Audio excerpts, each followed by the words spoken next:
Welcome back to my channel, everyone. Today we are going to be making a blueberry lemon sourdough loaf. This is so easy to make and so delicious if you are looking to spice up your sourdough. So we are going to start with 420 grams of water and 60 grams of your active bubbly starter, and go ahead and mix that up.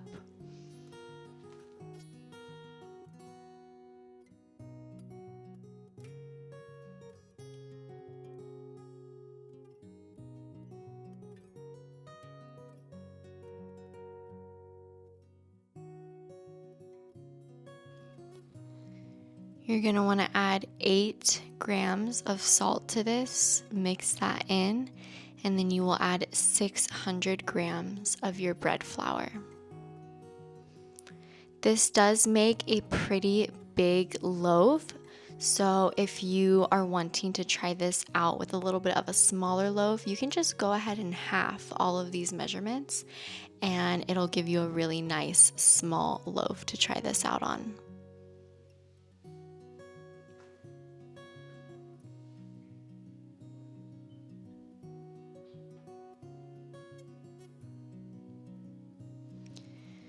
I'm just mixing that up with my spoon for the first little half, and then I'm going to go in with my hands to just finish off getting all that flour incorporated.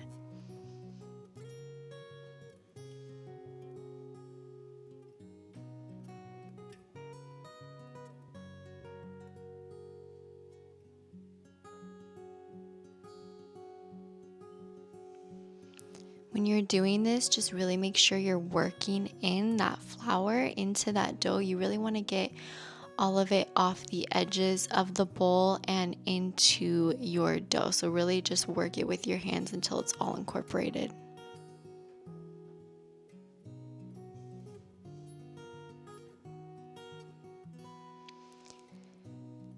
At this point, I'm just going to cover this with a towel and let it sit for 1 hour before I start my stretch and folds. So here you can see just stretching one side over and on top of itself. You're going to go all the way around the loaf about 4 different times until you've stretched every side of that dough.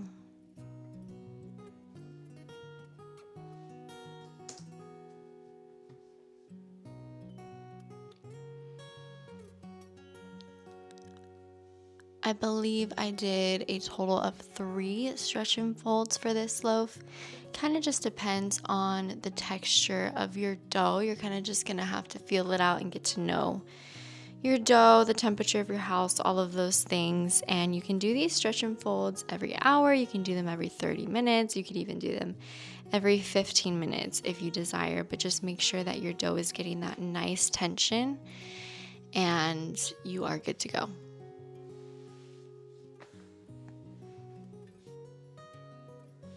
So I'm just doing my last stretch and fold here. You can see my dough has really good tension. So I just left it at that. I'm going to cover it with a damp tea towel just so it doesn't get dried out. And it is going to do its bulk fermentation. All right, so you can see this dough is beautifully fermented. It's bubbly, it's jiggly. So I'm going to go ahead and shape it. It sat on my counter for about 8 hours, maybe like 7.5 hours, and my house was warmer this day, so it did not need any more time. Again, if you live in a colder climate or if your house is a little bit colder, it might take more than 8 hours. So just go off of, again, the texture of the dough, how jiggly it is, how bubbly it is, and you will get to know your dough and how long it takes to ferment. So I'm go ahead and just shaping it here. I'm kind of just doing the first little shaping process, and then I'm going to let it sit on the counter for a bit. But just stretching it out all 4 corners, and then I'm going to kind of just roll it over itself just like that.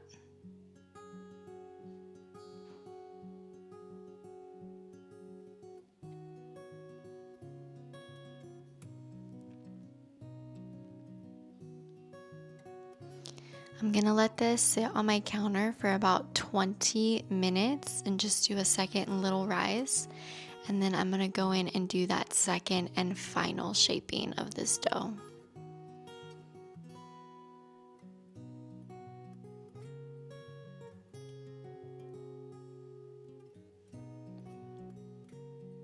This dough really had the perfect texture this time around. It wasn't too sticky, it was fluffy, it was airy, and it just felt so beautiful to shape.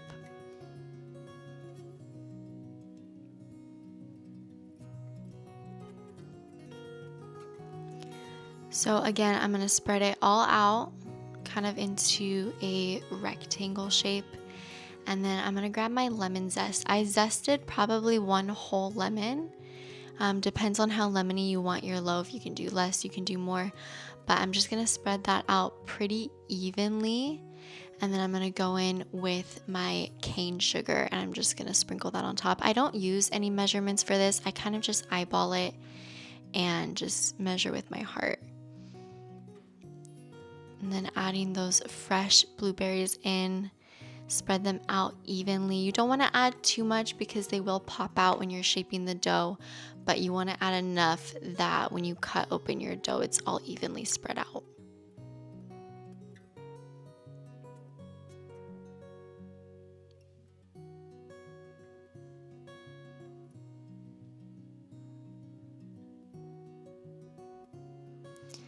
I'm gonna fold one side over, fold the other side over, and then I'm just gonna put the rest of that lemon zest and blueberries and sugar right on top of this.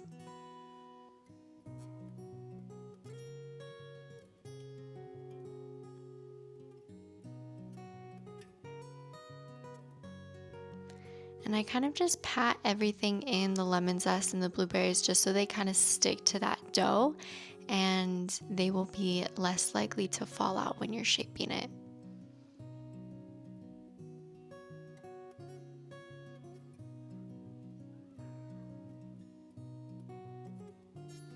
So I'm just gonna shape this like I would any regular loaf. Just kind of pull it in towards me. You can see when it opens like that, you kind of just pinch the sides together. It's no big deal. A couple blueberries probably will fall out. Again, not the end of the world. Just be gentle on it. You don't want to go too crazy and overshape it because you probably will spring a leak at some point. But just do your best to get it into that, circular loaf shape. I really didn't go too crazy with it. I'm just going to flour the surface. I'm going to flour my bowl with my tea towel and go ahead and throw that in. Again, I'm just pinching all those little sides so that hopefully it doesn't open up anywhere while it's in the fridge. And then I'm just gonna throw this in my fridge overnight. So this probably sat in my fridge for maybe 10 to 11 hours, nothing crazy. Definitely rose a bit while it was in the fridge. So this is the next morning. I'm just taking it out, throwing it on my parchment paper. You can see none of those blueberries came out, didn't spring a leak anywhere. And I'm gonna go ahead and score it.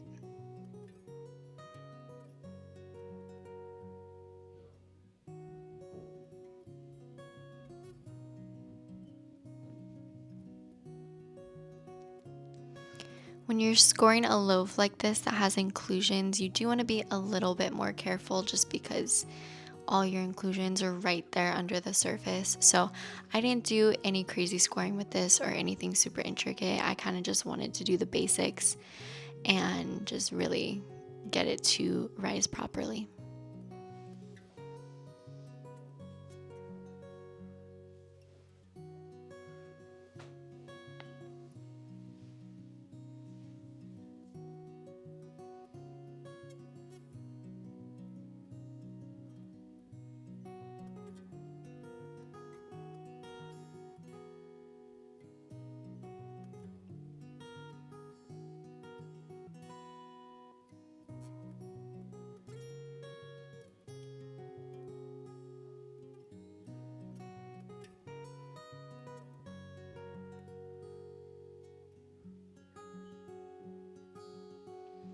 During this time, I was just preheating my Dutch oven at 450 for about between 30 minutes and an hour. And then I'm gonna go ahead and just throw my loaf in.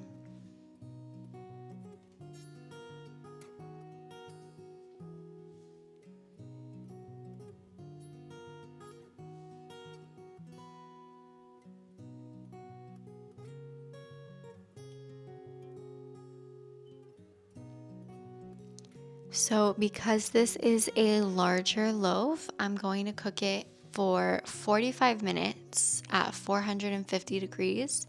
And then I'm going to take that lid off. I'm going to leave it at 450 degrees and I'm going to cook it for another 10-ish minutes, anywhere between like 10 and 15 minutes. It kind of just depends on how golden you like it. And that is the finished product. You can see it turned out so beautiful. The blueberries were perfectly cooked and it just smelled amazing. My whole entire house smelled so good because of this. Make sure you let it cool completely before you cut into it. And I hope you guys enjoyed this video. I hope you try out this recipe. Let me know how it goes. And I will see you in my next video.